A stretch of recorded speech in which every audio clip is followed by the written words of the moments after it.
Welcome back, guys, gals, and non-binary pals, to another episode of Dick Rogers' Space Detective. I'm Joanna, and I'm here with my nerd compatriots Daniel and Mike to talk a little bit about the show. Today, we are presenting a fan favorite, Dick Rogers and the Case of the Green Ghost. Yeah, this is a blatant knockoff of Scooby-Doo, and was clearly pandering to fans, and it worked. Well, you know what they say. Imitation is the sincerest form of flattery. That mediocrity can pay to greatness. Wait, what? That's the whole quote. Imitation is the sincerest form of flattery that mediocrity can pay to greatness. Oscar Wilde. Huh. That really changes the whole vibe of the quote, doesn't it? Ooh, do you think the writers ever did an Importance of Being Earnest-inspired show? Well, considering how many shows we found that really seem to rip off other popular stories in media, I think it's entirely possible. Okay, that is a dream for another day. But now let's get back to the show at hand. This was also a fun one for us to record, and Daniel, it would not have been the same without your voice acting skills. Oh, gee, thanks so much for that. Well, let's get right into the adventure. Mike, roll the tape. Tape? Tape?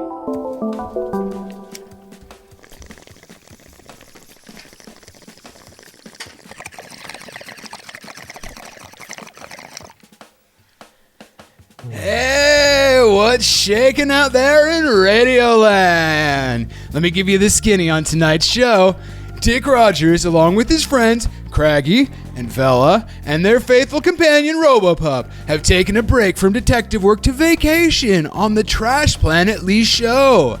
Recent archaeological digs rediscovered dumps preserved beneath 50 feet of mud and slime, creating a time capsule of old-time Earth.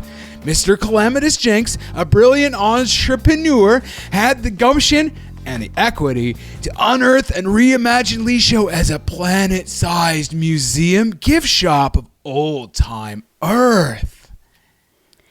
Dick, I don't understand exactly why you wanted to visit this place. All the old jalopies and cold, damp weather don't exactly make for the most exciting vacation spot. Yeah, man, and are there, even any good places to eat around here? According to my digital map download, there are exactly 420 restaurants on this planet. They're extreme vintage cars, Vella, made before cars could fly. I mean, think about how limiting it had to be. Just following predetermined lines on the ground. It had to take forever to get anywhere. And yes, Craggy, we'll find some place to eat. But I thought you were excited to explore some of those older garbage shops, too. Oh, yeah. I'm hoping to find one of those electro lamps they filled with, lava.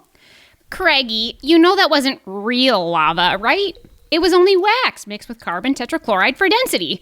The heat of the old electric bulbs warms the wax, creating a basic convection current, causing the heated molecule to rise to the top of the lamp, cool, and fall back down again, beginning the process anew. Oh. Vella, you are the only person I know who can astound us with the wonders of science while also taking the wonder out of the entire universe. Science is wondrous, Dick. In fact, the only reason any of these items are available for us to see is because of this awful atmosphere. The cool, damp atmosphere created the mud that these artifacts were buried in, resulting in remarkable preservation of millions of items. Well, I don't really care where we are, as long as we can get some snacks. I'm hungry. Approximately 52 of the 420 restaurants serve snacks. How many serve brownies? According to my scan... Oh, wow! Look at that shop! Let's check it out. Then I'll promise we'll get you something to eat, Craggy. Bark, bark, bark. And yes, we'll get you some delicious aged ram. Right on. The gang entered the shop and were immediately struck by the spooky vibes the whole place gave off. Incense burned, barely lighting up the recessed corners of the room. As their eyes adjusted to the dim light put out by the inefficient, incandescent bulbs, objects began to appear as if by magic. Some items they recognized from watching History Hollows, but others may as well have been entirely alien, detached as they were from that ancient Earth. Look, a magnifying glass. How annoying it must have been before auto-zoom lenses were invented. Imagine looking for clues with such basic tech. Far out. They have calculators in the back. I'm going to see if any still work. As the fellas looked around, they didn't even hear the shopkeeper approach.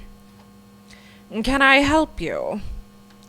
The name's K.T. Clausen, purveyor of antiquities and owner of this shop. Hey, man, do you have any, lava lamps, man? First, Mr. Clausen, sir, I'm wondering if you happen to have any ink pens? And I'm sure it's too much to dream that any bound tree paper was found and survived. Ah, a man who knows his history. Novel way of storing thoughts, don't you think? Writing notes on such a rare and valuable thing, tree paper. Well, we know it wasn't rare then, but still. I'm afraid I have no notebooks, but pens I have quite a selection. And I do have a delightful artifact I think you'll enjoy. They're called the Traper Caper. Suddenly, screams were heard from the back room of the shop, followed by loud crashes. The boys were pretty freaked out, but followed the shopkeeper as he hobbled back the way Vela had headed earlier. They entered a room in shambles, glass and plastic strewn about, stunned faces of the patrons, and one young alien being revived by Vela. What happened? It looks like you were hit on the head by this weapon. Actually, that's a toy. It's called a jart, or lawn dart. Wouldn't that be like a lart, then? Not now, Craigie. Can you tell me, what's the last thing you remember before waking up on the floor? Oh, it was awful. A green, glowing, scary ghost. It was knocking things off shelves and made spooky noises. And then it tried to grab me, but I stepped back and bumped the shelf. And that's the last thing I remember. Oh dear, this is the third time this week that dratted ghost has appeared. It's scaring my customers and ruining my inventory. How frightening, but also intriguing. Very. Wait, now stop moving, everyone. We could be messing with vital clues. Oh, if only there was a space detective here who could help us. As it happens, sir, my friends and I do a little detecting every now and then. Now, I'm sure there's no need. It's probably nothing. But, they were pretty sure it was something, man. And so the group got to work, super stoked to be doing what they love and investigating the scene of the crime. Look closely at any broken items. They may contain clues. Hey, Dick, look at this, man. Somebody 3D printed the save logo from our holopads. I didn't think they had that kind of tech back then. Craigie, that's an artifact. I believe it was used as a memory storage device. They were called floppy disks because they were floppy. Well, I certainly don't sell those. Not my area of expertise. I think we just found our first clue. Robopup, take a sniff. Do you think you could trace its digital scent? Digital bark of agreement. Excuse me, Mr. Detective? Oh, I can't believe I didn't realize it right away, but I believe the ghost has taken my friend Dahlia. Oh, no. I've looked everywhere and she isn't here. And look, she left her purse and she would never do that. With that realization, the team knew they had to act quickly, not only to solve the case, but to find the missing girl. We'll get back to the mystery at hand shortly, but first, we gotta earn our bread, man. We'll be right back after this break. Hey, man, come on in. Have a seat. Here you go.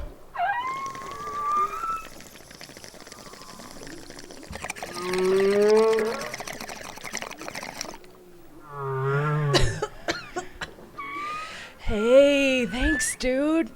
That's some super cool tunes you're playing there. Yeah, man, it's pretty groovy. Some guy recorded all these whales underwater, and now we get to hear their majestic tunes. This record, It's called Songs of the Humpback. Humpback. But what are they selling, man? Dude, I don't think whales have pockets, man. So, like, they probably just give away everything for free, because where would they even keep their money? So, like, the ocean is just one big commune. I can dig that. Peace, love, and flippity flapping fins, man. Groovy. So, why do the whales care about making money if they don't have any pockets and they get everything for free? What, man? I don't speak whale, so I don't know what they're saying, but I doubt they worry about that kind of thing. But isn't this a commercial break? Well, folks, that's been a word from our newest sponsor, SeaWorld. And now, back to the show. RoboPup tracked the digital scent to a real seedy-looking joint. A house of cards made of corrugated tin. A giant sign stating Vezo's Variety hung precariously over the door. Oh, RoboPup, are you sure this is the spot? It's like super spooky. Yes, I have accurately tracked the digital scent. All right, let's get to it. There's a missing girl to find. And it's been like hours since we've eaten. What is all this stuff? Zalba! This is like a graveyard for vintage technology. Holy smokes, is that Shaky the robot? This is one of the first robots ever created. Look, RoboPup, this is like your great-great-great-great-great-great-great-granddog. Hello, great-great-great-great-great-great-granddog. I am pleased to meet you.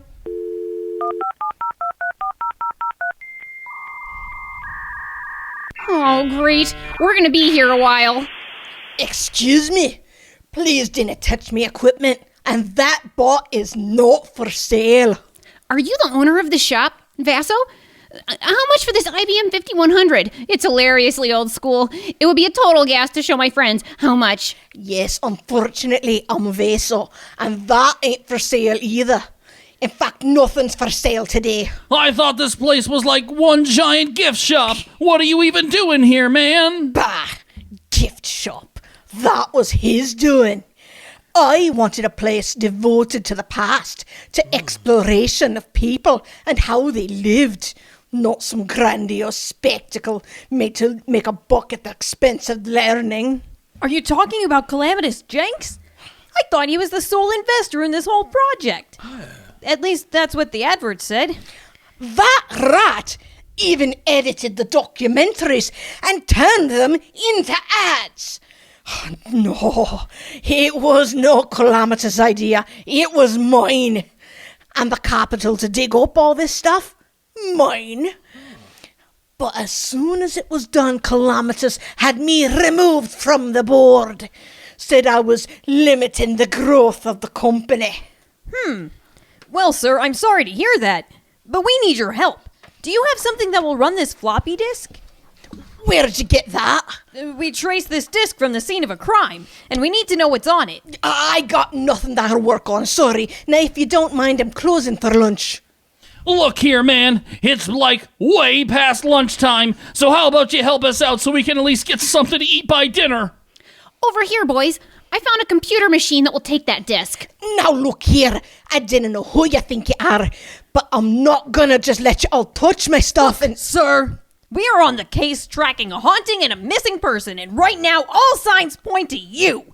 So unless you start acting a little more friendly, we're gonna have a problem.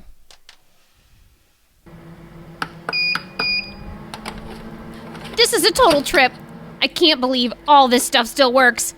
They met him better back then, didn't they? Okay, this disk contains some kind of internal graphics program. Let's see if I can get it running.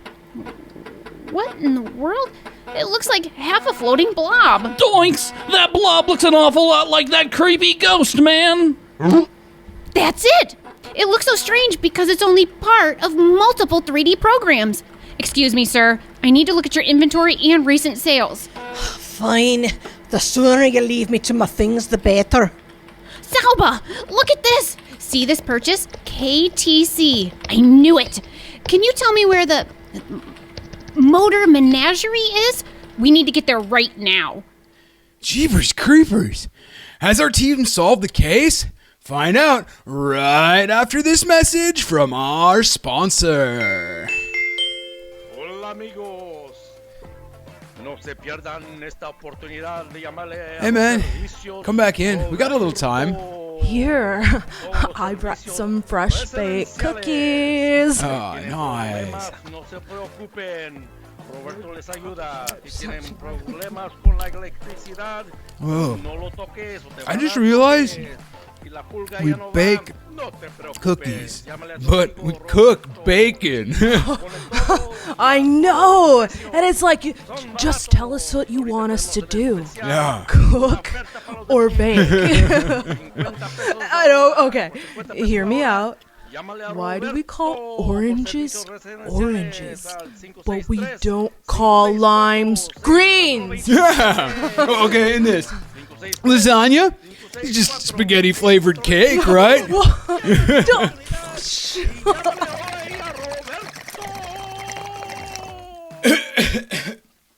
So stop on down to Roberto's food store on 5th and Main for all your grocery needs. Okay, where were we? Oh, yeah, okay. After reviewing all the records at Vase's Variety, we rejoin these hippies at a second location, the as-of-yet unopened Motor Menagerie gift shop, an airplane hangar filled with the most fantastic vintage makes and models scattered haphazardly throughout. Whoa! Look at all those wooden side panels! Oh man, is that a Ford Pinto? Those things were super deadly. This place is amazing. And like, wow, look at that one over there. That groovy blue and green thing.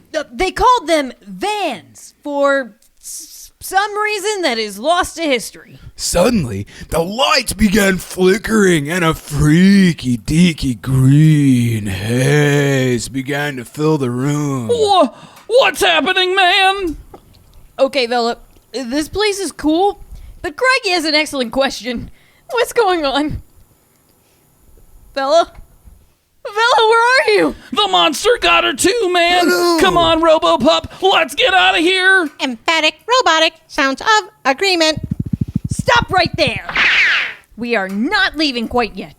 Let's split up, and we'll find her soon enough. You two head left, and I'll head right, and we'll meet together on the other side. Okay, like, right now I'm super glad I didn't eat lunch, or I'd be losing it anyway. And without so much as a C on the flip side, Dick's form slowly disappeared into the green haze. Vella, are you over here? Oh, what about under this truck? No. How about behind this old station wagon? Oh, Robo-Pup, why can't you just track her? You know my reprogrammed parameters no longer allow me to track carbon-based life forms. Yeah, that's probably a good thing, man.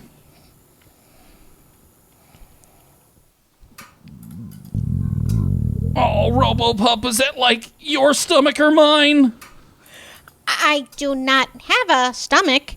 However, I could go for some robo-snacks right now. Oh, that's it, pup! Like, you can smell your electro-food snacks, right?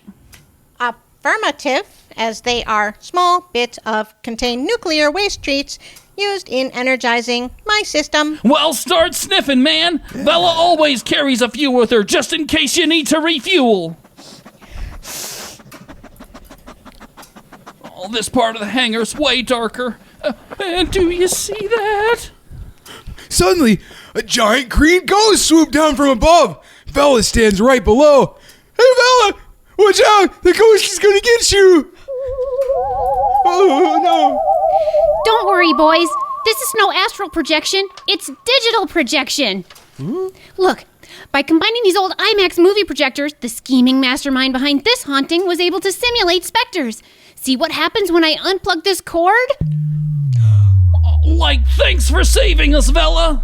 You two were never in any real trouble. This whole scheme was concocted by none other than KTC. I thought those initials in the books at Vasso's Variety sounded familiar, and sure enough, look behind this door. That's right. It's none other than Kim Taj Clausen. As Vela made a reveal, Dick stepped out from the shadows with Vaso trailing right behind. Katie, why? Bella, you're brilliant. Believe it or not, there's more. Dick, take a look at our suspect up close. What's this?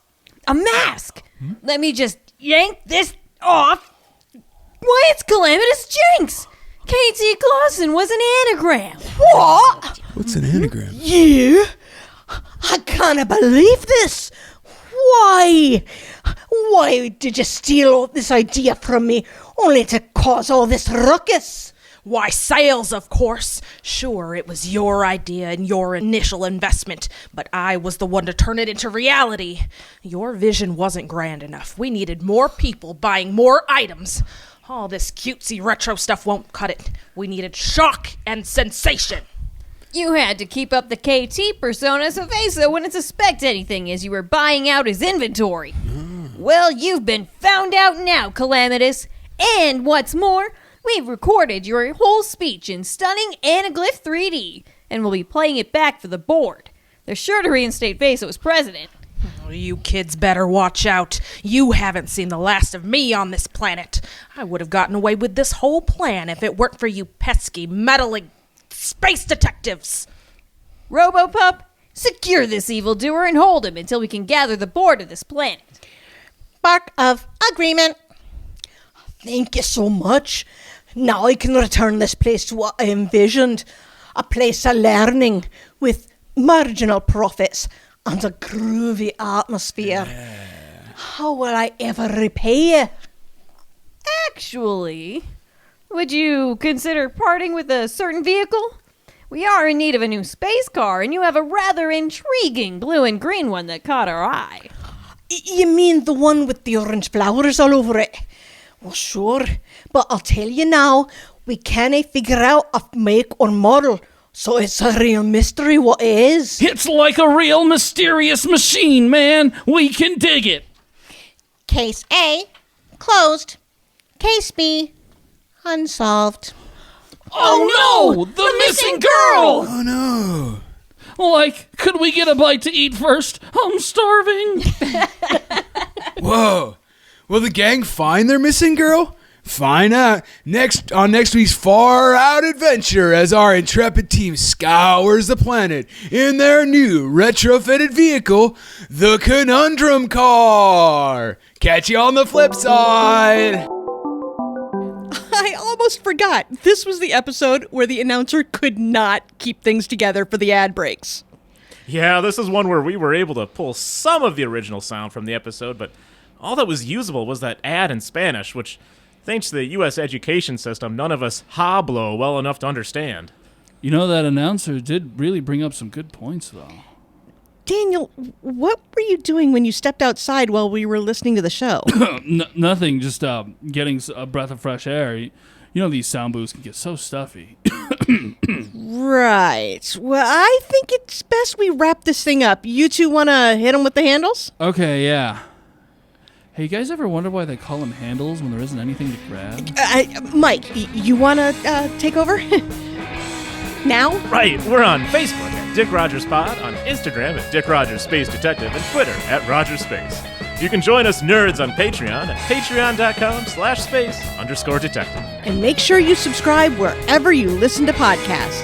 I listen to our podcast in the tub, but I don't know how to subscribe to that. This episode's nerds are Wendy Willward as Joanna, Robopup, Alien, and Vaso T, Logan Wright as Daniel and Craggy, Michael Storm as Mike Nutley, Angela Ventris as Vela, Nicholas Johnson as announcer, Emily Anderson as Dick Rogers, and Jessica De Maria as KT Clausen / Calamitous Jenks and friend.